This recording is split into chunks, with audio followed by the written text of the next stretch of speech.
Hello everyone and welcome. In this video we want to look at the relation between the Euler Mascheroni constant and the Euler Gamma function. So we're going to start with the definition of the Euler Mascheroni constant given as an integral. So lowercase gamma, which is the Euler Mascheroni constant, is equal to negative the integral from 0 to infinity of e to the negative t times natural log of t dt. Okay, now if it wasn't for the natural log, this would have been a good candidate for a gamma function, except we're also missing t to the z minus 1. Okay, so what we want to do here is look at the gamma function. Now, if we differentiate the gamma function with respect to z, we know that we're going to get our natural log term, but then we're going to get the t to the z minus 1. So in order to get rid of that term, we're going to evaluate that derivative at 1. And that's the only way we can get the previous integral.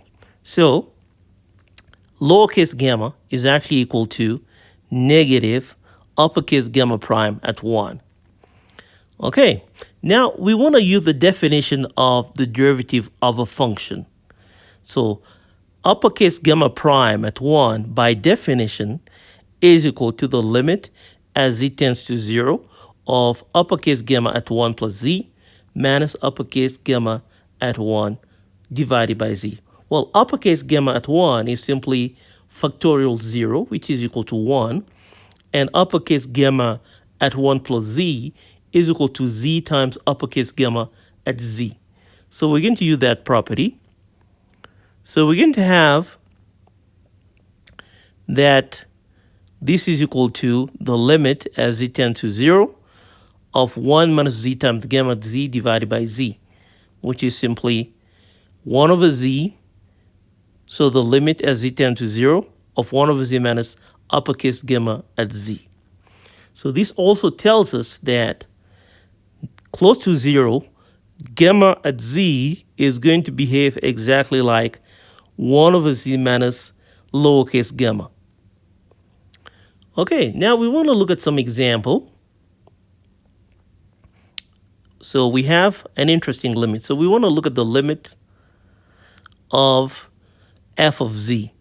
Here f of z is given by 1 over 2 times z times 1 over uppercase gamma at z plus 1 minus 1 over uppercase gamma at 1 minus z, or simply simplified as uppercase gamma at 1 minus z minus uppercase gamma at 1 plus z divided by 2 times z times uppercase gamma at 1 plus z times uppercase gamma at 1 minus z. Okay, in order to compute this limit, we're going to use the first order approximation of uppercase gamma at 1 plus z around z equals 0. Okay, so the first order approximation of uppercase gamma at 1 plus z is given by uppercase gamma at 1 plus uppercase gamma prime at 1 times z plus little o of z.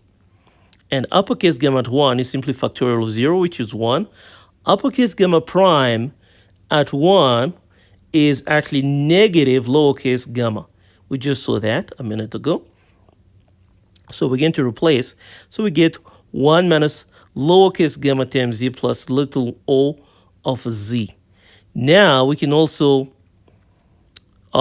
deduce that uppercase gamma at 1 minus z is equal to 1 plus lowercase gamma times z plus little o of z. Now we're going to replace these two approximations in the numerator of our function. So we're going to get the following. And after simplifying, we simply get, in the numerator, we're going to get 2 times lowercase gamma times z plus little o of z. Now we can divide the numerator by 2 times z, and we're going to get lowercase gamma plus little o of 1 divided by uppercase gamma at 1 plus z times uppercase gamma at 1 minus z. Okay, now we can take the limit the limit of this quantity. Now, in the numerator, we're going to have gamma plus 0 because little of 1 as z tends to 0 is going to be 0. And in the denominator, we're going to get uppercase gamma at 1 times uppercase gamma at 1. So we're simply going to get gamma, lowercase gamma, divided by uppercase gamma at 1 squared, which is simply gamma. And I think this is a good place to stop. Thank you for watching and see you next time. Bye.